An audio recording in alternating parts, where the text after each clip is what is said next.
الحمد لله الذي خلق السماوات والأرض وجعل الظلمات والنور ثم الذين كفروا بربهم يعدلون.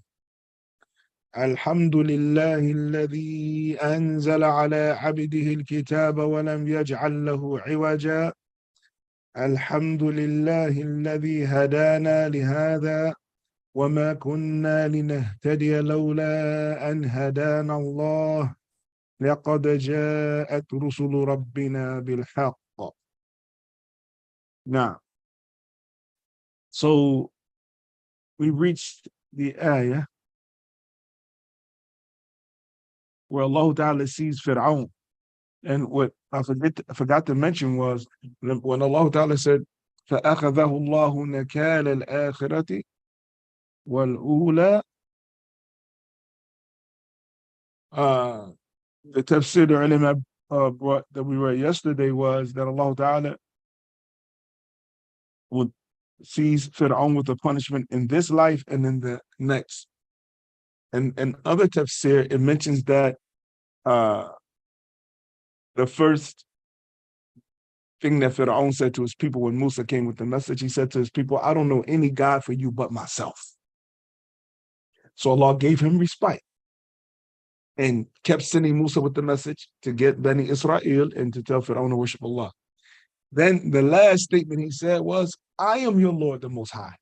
The ulama say between the first statement and the last statement was 40 years. 40.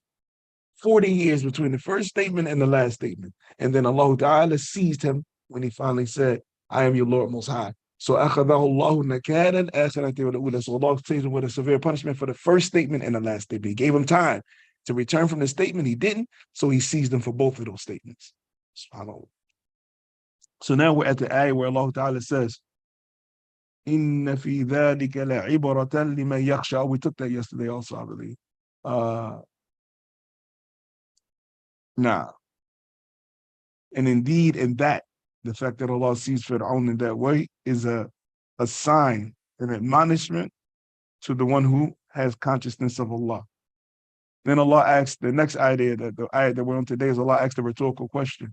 أَأَنْتُمْ أَشَدُّ خَلْقًا عَنِ السَّمَاءِ بَنَاهَا. So this is a rhetorical question. If we're going to compare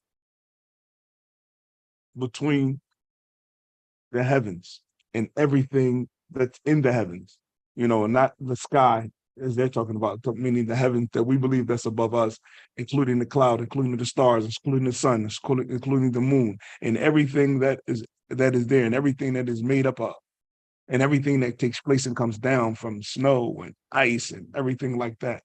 So Allah asked the rhetorical question, أَأَنْتُمْ أَشَدُّ خَلْقًا? If it's going to be by comparisons, which one appears to be more difficult to create? You or the skies? You or the heavens? Banaha. Allah built them. And another ayah, Allah Ta'ala said, بِعَمَدٍ لَا تَرَوْنَهَا, that the sky, the heavens has pillars that is sitting on that you don't see. Allah said, this, that which is above us, is sitting on pillars that's holding it up. If Allah wanted, He could remove those pillars, and that which we look at, the salt clouds could come crashing down on us and crush us. Banaha. He's the one that built it. So if we look at the fact that Allah Ta'ala built these skies and they're sitting on pillars that we cannot see, if we were to compare which one seems more intricate and more difficult to build, because people are denying that Allah Ta'ala, after they see that they're existing here, that Allah Ta'ala, that after we're dead can rebuild us and bring us back as we were, then look at the creation of the heavens, that no one can deny. No one denies that there's a sky above them, except someone who's insane. There's a sky above them, and that sky goes way up, and that there's stars and everything that's included in those skies.